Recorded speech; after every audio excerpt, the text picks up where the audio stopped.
Hello everybody, my name is Trilokinath Pandey and I'm a professor emeritus of anthropology at the University of California, Santa Cruz. This is my 50th year at the university. I'm very happy to know that the brilliant and very caring and talented children of Begum Fatima and Amir Hasan Sahebs are celebrating the life and works of their father.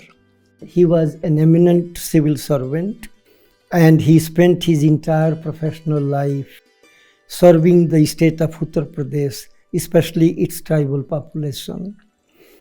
I wish I were at the India International Center in New Delhi to participate in person in this celebration. My wife Anpurna and I had the privilege of hosting the Hasans at our home in Santa Cruz on August 5th, 1992. Hasan Saheb was a decade older, but we began our interest in UP tribes the same year, 1962.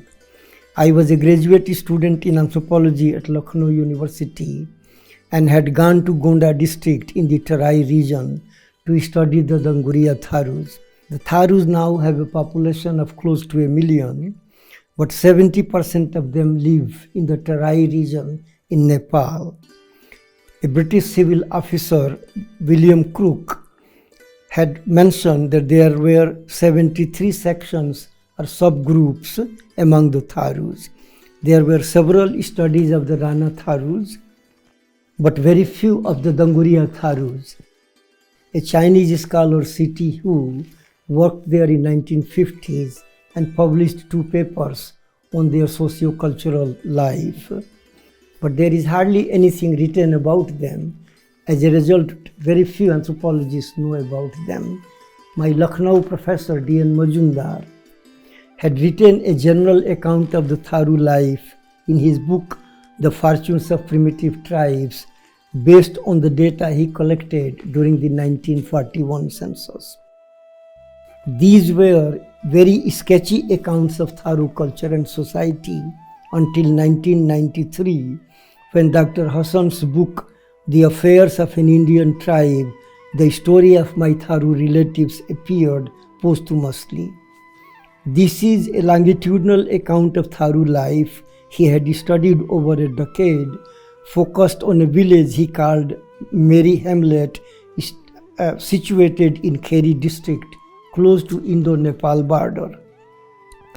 This is a unique ethnographic study because here the field worker, the observer Dr. Hasan, does not objectify the observed, his Tharu friends, but considers them his close relatives. And this is really remarkable. On several occasions, he took his family to visit with them, and his children had fond memories of the time they spent with their Tharu relatives. I can easily go on commenting on his other books, but it will be dry and boring to the audience on this celebratory occasion. There are just 2 points I want to make in conclusion. 1. Tribe in India is a constitutional category. It was introduced by the British in the 19th century, and the framers of the Constitution of India continued using it in the Constitution. But the irony is that when Dr. Hasan and I began our work with tribes in UP, the most populous state in the country, the government of the state did not recognize them. They were not listed in the 5th schedule because the powerful Chief Minister Govind Ballabh Pant kept saying that there are tribes in Bihar, in Odisha, in Australia, in Africa, but not in UP. When he moved to New Delhi as the Home Minister, he maintained the same view. Since it is the Home Ministry which makes the decision to recognize, it was only after he was gone that in 1967, 5 of the tribal communities of UP were included in the schedule. I am sure that Dr. Hasan had a role in making that important decision. 2. I was so impressed by his candid analysis of tribal administration and tribal development in India that I decided to propose him for a Regents professorship at the University of California.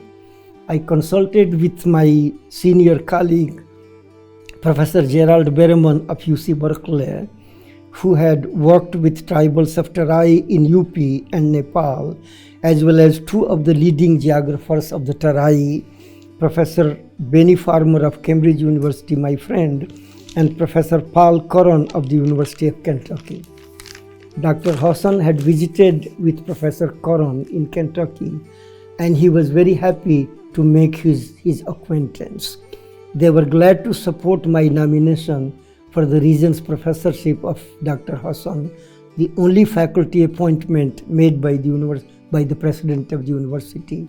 Sadly, it did not happen. Dr. Hasan passed away on November 13, 1992. He was too young to go. Had he come to the University of California, I was planning to collaborate with him in doing a controlled comparative study of Tharu culture and society using various studies of Danguria and Rana Tharus. It would have been an important contribution to anthropology.